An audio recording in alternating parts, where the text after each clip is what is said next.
Happy Tuesday, everybody. So we're going to start off the day with some announcements. First announcement, live classes. Yesterday's live class at 11:45 was a great success. We announced some winners for our odd object competition and for the costume competition that we had for the Support Your Local Box event. So the winners have a choice between some swag or a 30-minute live coaching virtual session with myself or Eddie to talk about anything they want some help with, whether it's scaling, extra work, maybe nutrition, or working on some mobility, or dealing with some minor issues or something like that. So congrats to Jen and Martin for the big win. Also, next week we are going to get our live classes up and running on our schedule. So it's going to be Monday at 11:45 a.m., Wednesday at 4:30 p.m., and Friday again at 11:45 a.m. We chose those times solely on your guys' feedback. So we put our Google Sheet on our website under our WOD post for you to let us know what times of day would work the best for you. And 11:45 a.m. and 4:30 p.m. were definitely landslide winners on the votes. So if you guys want a different time, that sheet is still live. The more votes we get, the better, in case we're missing any class times that people may want. So let us know and we will adjust accordingly. Finally, the equipment rental program. If you guys wanted to rent an additional item like a rower or barbell or some smaller items, if you filled out the form, we should have emailed you yesterday. If you did not get an email, let us know. Email us and let us know that you did not get a response from us, and we will make sure we do that. Also, it's still live, so check out our blog if you do want to rent any of those things, and let us know. We might still have some stuff left, although I know we already have run out of some stuff. I'm going to pass it to Yash for the workout. Alright guys, so 30 rounds today for our workout, a bunch of movements here. It's a longer style workout, so shorter reps and or low volume each round, but this is going to accumulate over time. So kettlebell swings are first movement, 6 reps, 4 alternating pistols and single-legged squats, and then 2 strict handstand push-ups. So you want to pick a progression here where you're going to be unbroken with all your movements. So whatever weight you use for the kettlebell swings, progressions for pistols, or the handstand push-ups, you want to keep them unbroken. So you don't want to be breaking in between, especially in the first couple rounds. I would say pick a weight that you're comfortable with doing unbroken, and also think about what pace you want to use for this workout. So you want to go 90 seconds a round, you want to go 2 minutes per round, try to stay pretty consistent to be able to finish the 30 rounds consistently at the end. This is more of an aerobic workout and not a sprinting workout, so it's important that you stick to a pace the entire time. I'm excited to do this one. Most important thing, guys, again, just pick the right progression for this. Hope you guys enjoy this. I'm going to pass this over to Chris for the afterburner. So today, guys, we have a fantastic stretch. We have done this one before many times. We're going to keep doing it. The better and better you get at it, the deeper and deeper you can get into it, and the more you can progress with your progressions on it. So we're doing 3 minutes per side today, and it'll be awesome after all those pistols to open up those hips. We will see you for the warm-up. Okay, welcome to the warm-up. The first part, we're starting with the mobility portion. So based on your feedback, guys, we want to make sure we are providing some mobility work. So the quadruped with the hip circle is mobility, where we get just starting off here with the hip. You want to think mobility of the hip. So feel the movement in your hip capsule. So as she lifts her knee up, rotates it, brings it back, brings it down, she's thinking about the movement in her hip. The second component is your lumbar, so your low back. Try not to arch. Notice how Jess just lost that stability in her core by arching her back. Try to avoid that. So we're doing mobility and stability of the midline. You guys are going to be doing 3 on both sides. Once you've done those 3, find yourself a spot on the wall. You're going to go to the arm rotation. You can do them single arm rotation, like Jess is doing them here, where you would do 3 on both sides, or as prescribed in the warm-up, dual for 6 total. So dual for 6 total, where you do any space in the wall. But here, now you're thinking about what's going on in your shoulder capsule. So think about the shoulder, the movement, what are the little muscles that you're feeling, okay? As you rotate, think about also what feeling tight, okay? Once you've done the 6, then you are definitely gonna use the wall for your squat. Again, just going down and squat, she's using that wall, she's gonna get as close as she's comfortable.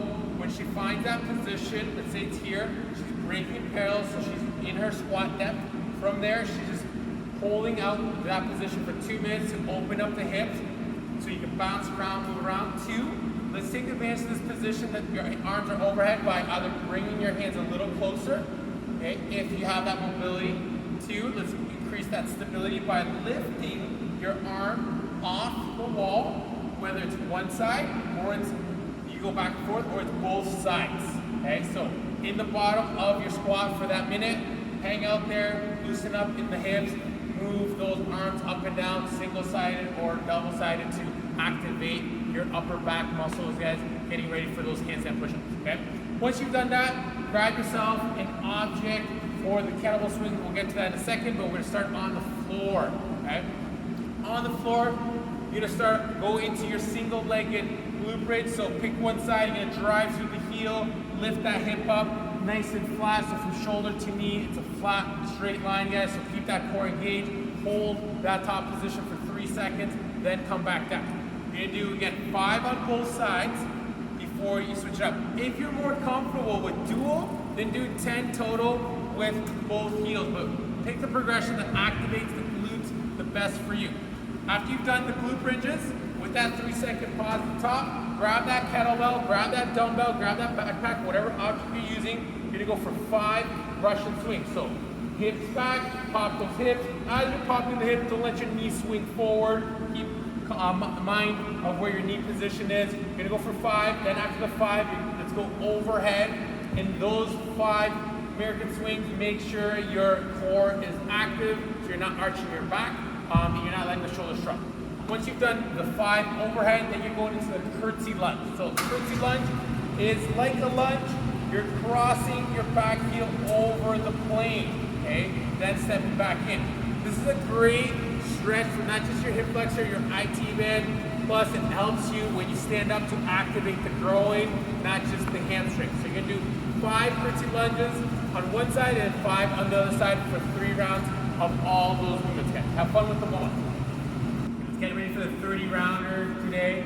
This warm-up round does not count as a round, okay, for Yash. We're gonna start off with, again, that kettlebell swing. Just get Yash here quickly showing just a couple more swings, guys. Remember, your movement starts with your kettlebell swings. If you're not comfortable, overhead, stick to Russian swings, just like your warm-up. But you'll do 6 swings. Once you've done 6 swings, you do have an option of doing reverse step-ups as a progression for your pistol. So with that kettlebell, with the dumbbell, with your object that you're doing kettlebell swings, you can go into a reverse step. So into that lunge with that weight that you have, and stand back up. You're doing 4 pistols. It's up to you if you want to do 2 on one side and 2 on the other side, but if you alternate it, okay, this is one progression that we want to demonstrate today. 2, I'll get Yash to put the kettlebell down, is going back to that curtsy lunge that we had in the warm-up. Now again, the curtsy lunge, guys, you're crossing over the plane. As you cross over it, that challenges your balance. You're gonna press back up where it positions your knee, almost locks that knee. So this is a good progression, but it does require flexibility so you don't twist over to the side, okay? So again, 4 pistols. The next progression is pistols themselves, guys, which is, again, that single-legged squat. So if you're comfortable with that, go into your single-legged squat, which is your pistol. If none of those progressions are what you're after, but you know what you are comfortable with, stick to that progression. Keep in mind, 4 pistols, 30 rounds though, so pick the progression that not just challenges you for endurance, okay, but it's the right progression that keeps your knee position correct, okay? Let's go into your handstand push-up now. For handstand push-up, we're gonna go into starting off with the dive bomber. So with the dive bomber, you can use the mat if you like. You don't have to. Make sure your forehead forehead's touching the floor. So I'm gonna get Yash here to reach for the floor. On that dive bomber, he's gonna go down. We'll notice his elbow position. They don't flare out. He presses up once his head touches the floor. If he wants to challenge it today, he can position his feet on the box. So I'm gonna position that box behind him. He's gonna step up onto the box, which now loads up his shoulders a little bit more. The higher your object is, the more you're gonna stack your hips over your shoulders, so it's gonna make it harder. So just like the dive bomber, you lean forward, look for the floor, you press up without letting those elbows flare up, okay? Again, you're doing 2 handstand push-ups, but it is high volumes and rounds, so pick the right progression for yourself. Last of all, of course, is the handstand push-up up against a wall, where you would kick into it here, use a bunch of pillows if you need to, okay? Or a pillow on top of a stack of books, whatever you need to do. Find the right range of motion. It is strict today, so it's not kipping. So on your way up, so we get Yash to go back down, make sure things are tight so you don't arch your back, and then you're gonna press up. Going for 2 handstand push-ups to finish up your rounds, but we're going for 30 rounds today total. Have fun with this workout. Okay, welcome everybody. Hope that workout was good. Hopefully you picked yourself up off the floor by now. So today's afterburn, we're going for a couch stretch.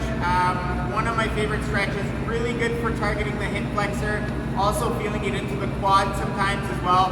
I'm gonna show you guys just 3 progressions for today on the couch stretch. There's different ways you can do this one. I'm gonna show you the 3 that I like to go with because you'll know it's very obvious if you're progressing, if you're getting a little bit more mobility in those hips. So the first progression is you're just gonna start off with your knee butted up against the wall and the floor. From here, your other leg is on its knee. You can bring it out to the side more if you want, forward, play around a bit. More importantly, I'm thinking of pushing my hip down towards that floor, keeping my rib cage in. So if I'm overarching my back here, I'm gonna miss completely the point of feeling that stretch. It's not gonna really work. So I'm gonna get that rib cage down, squeeze my butt on that back leg, and push my hip to the floor. If I'm feeling pretty good of a stretch here, I can just hold it here. If I'm not feeling too much of a stretch, the next progression is to bring the other foot forward. Notice how I'm flat on my foot, on my heel. My shin is on a slight forward angle. That's where you want to be.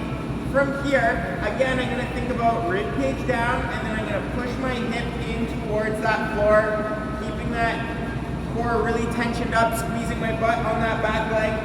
For myself, I can really feel a good stretch here. This is probably where I would stay for a little while. If you guys still feel like you can take a little bit more on, you can grab a table or a chair or a med ball, and you can actually prop yourself up. Again, rib cage down, squeezing my butt, pushing my hip forward, and I'm just holding that position.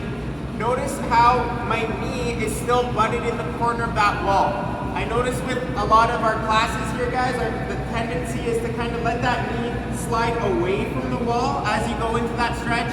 That will change the stretch a little bit. For today, I want to challenge you guys to make sure your knee is staying up against that wall. Play with the first progression, then the second, then the third as you see fit. 3 minutes per side. Don't be afraid to get a little bit uncomfortable here today.